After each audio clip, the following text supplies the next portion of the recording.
Hello everyone and welcome back. Before we get started with today's review, I just have a couple of updates that I just want to announce really quick. Thing number one, I've been away for some time with the exception of maybe a video here, video there. I've just had some stuff going on in my personal life and I need to be away for a little while. You know, just sit in a corner with a nice tub of ice cream, just cry to myself. The other thing too is that I'm also starting to get on Twitch a bit more, so if you ever have an inkling to see my streams, it is twitch.tv/Regnilla_W, because apparently someone else has the Regnilla channel. Damn you! But anyways, for today's review, it was suggested by Genis, the 8-star sorcerer, and the review today is going to be Dragonball Xenoverse. And the last thing is that I also have my next top 7 video scripted, and it is 7 characters in video games that'll make you go, what? But without any further ado, let's get into today's review. This is Dragonball Xenoverse. If you are a kid growing up and watching cartoons in the 90s or early 2000s, then you should know exactly what Dragon Ball Z was. The Dragon Ball series is one of, if not the most famous animated franchise of all time. Even kids today love the series, and if you're an adult, then odds are you still make the motions of the Kamehameha when you're alone and in your underwear. And with the Tournament of Power arc in the latest episode of Dragon Ball Super coming to a close, it feels oddly appropriate to address one of the games in the franchise. I've played other Dragon Ball games like the Legacy of Goku and the Budokai series, so needless to say, I'm in fairly familiar territory. That said though, I'm going to address Xenoverse in a way that I haven't done with previous games, and that's putting it into context with the actual Dragon Ball canon. Normally I wouldn't do this, but the Dragon Ball fanbase is very fickle about the series, especially when it comes to the non-canon stuff. And though Xenoverse is not considered canon, it still follows certain rules of the canon series, and that makes certain indiscrepancies worth pointing out. So what exactly is going on in Dragon Ball Xenoverse? The game begins with Future Trunks summoning a future warrior to him. This warrior is of course the player, whom is a customizable character that can be one of 5 different races. To keep this review simple, I went with the obvious, Saiyan. Trunks had summoned the future warrior because someone has been dicking with the flow of time, and they need to be stopped. These people are Towa and Mira, 2 demons that are corrupting time in an effort to both steal energy as well as break the seal on the demon realm. During this time, another asshole by the name of Demigras is sitting in his prison in the crack of time, slowly breaking free. After Mira has been curve stomped, Demigras is suddenly the main asshole you need to deal with. His goal is simple, destroy time and become a god. And your goal is simple. As stated earlier, you can customize your character's look and race, making the game a little more immersive. Since Xenoverse is a fighting game, you'll have all sorts of combat abilities as you progress through the game, and there's also an RPG element where you get to boost certain attributes by leveling up. Outfits can also be purchased, but keep in mind that every piece you buy will affect an attribute in some way.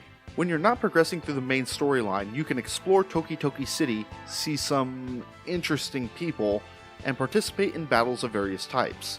One of the more notable things that you may encounter in Toki Toki City is one of the characters of the Dragon Ball series where they invite you to train under them. Training with these characters involves you using their techniques, fighting them, and even building some sort of friendship with them.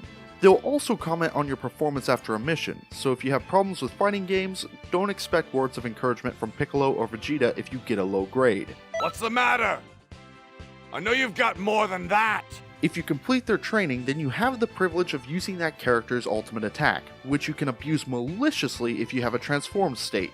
Finally, alongside online battles and tournaments, there are the parallel quests. These are pretty simple. There's a scenario where you either fight with or against your favorite characters, and if you bring your mentor along, then you may further build your friendship with them.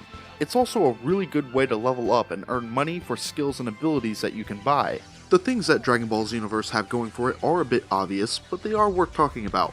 Specifically, the amount of story content and how it goes all the way up to the first arc of Dragon Ball Super lets you get involved with just about every major event within the Dragon Ball canon. And with Towa and Mira causing a mess, a few fun twists can be had too, like fighting an army of tiny Majin Boos. But let's not forget that there's quite a bit of character customization in both look and skills, so there's options left and right. However, that's about as far as it goes from me in complimenting Xenoverse. Fighting games always have this weird niche with me, as it's basically a genre of a game centered around a single gameplay element of another game. For example, a fighting game would be like taking the adventure and exploring aspect of The Legend of Zelda and turning it into a game where you slowly progress by defeating one enemy after another. So long as there's plenty of variety between characters and abilities, a fighting game has room to flourish, though that's sort of undercut if the fighting becomes repetitive. And that's something I've been seeing in Xenoverse. All these fights feel the same, and many of them drag on. While recording for this review, one of the best ways I found to make a fight go by faster is to transform into a Super Saiyan and spam an ultimate ability. And that's what Xenoverse turned into for me, a spamathon. I could have changed some items, swapped out some gear, and so on, but the end was always the same for me. Spam basic combos until my ki meter was full, use either the Great Saiyaman pose or the Super Saiyan transformation, then spam ultimates left and right like it was a Super Saiyan bargain sale. Rinse and repeat. That is, of course, if you don't get set up on a mission where your fail condition includes letting your ally fall in battle. And boy, the AI is retarded in Xenoverse.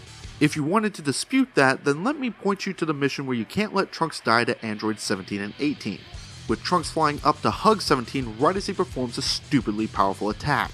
And though that might be the apex of bullshit in the missions, I should point out that my recording was the second time I played the game all the way through, and you can't just start up a new file.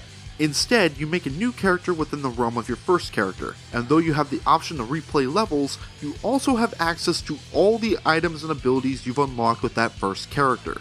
So guess what? If you start a new game from scratch, then the bullshit levels get so much worse, starting with battling Ozaru Vegeta. But that's just gameplay though. Let's talk about the story next, starting with the animated cutscenes. I do like the animated cutscenes, but the problem is that they are put right next to the in-game cutscenes. Yes, this is so your character can be included in the story, but the juxtaposition is so glaring that it can't be ignored. And that's not getting into the fact that the characters in the in-game cutscenes can't even move their lips. Then you have Demigra showing up as an ex machina mid-story only to have him steal the asshole spotlight with Toa vanishing after Mira was defeated. And let's not forget Beerus the Destroyer either, as he could have inexplicably ended Demigra without much of a fight with a simple Hakai. But no, Trunks gets his head stuck up his ass and wants to handle the problem internally. Which means we then fight against Beerus and Whis to prove that we can handle it.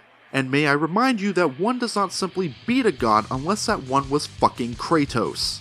Finally, we get to the whole concept of the time traveling itself, starting with Beerus. Beerus follows the future warrior through time to the present to go after Demigra, something that not only makes zero sense, but as a destroyer god, he can't just go through time, most likely because he needs to remain linked to his respective Supreme Kai in order to live. And speaking of time traveling rules, there's an interesting thing to note involving how time travel works in the Dragon Ball series. If one were to change the past, it would not change the current future, but instead would create a separate timeline for that change in the form of a parallel universe, which was explained by both Trunks and Beerus in the Dragon Ball canon. That means that Trunks' existence being in danger would not be a thing, and it would have spared me that fight with the fucking androids. But let's say that Xenoverse had a different set of rules for a moment. I would still call bullshit because not only does the future warrior travel to the past and change his shit up by a lot, no one except for Beerus even remembers the future warrior as they travel through the timeline. The game's story doesn't even follow its own rules. I would say that all these inconsistencies and plot holes would be surprising for a Dragon Ball game, but then we would have to remember that this is a series by Akira Toriyama, a man with great setups and ideas for world building, but a really shitty writer. Yeah, I said it.